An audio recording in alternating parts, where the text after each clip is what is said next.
my choice. It is your choice. Baadaye wamekulipia kwa njia, it is your choice. You expose yourself.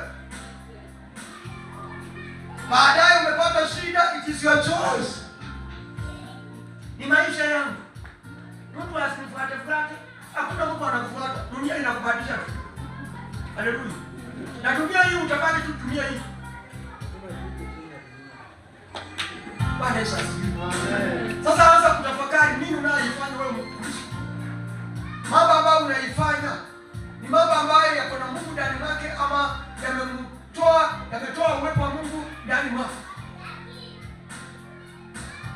Ile injili ukihubiriwa those days, ile injili iliyokuwa inakusaidia, ile injili ya kukemea, wakati wanakuhubiria unalia. Sasa hivi wakikuhubiria mama unaona ya kwamba kabisa wacha ikae.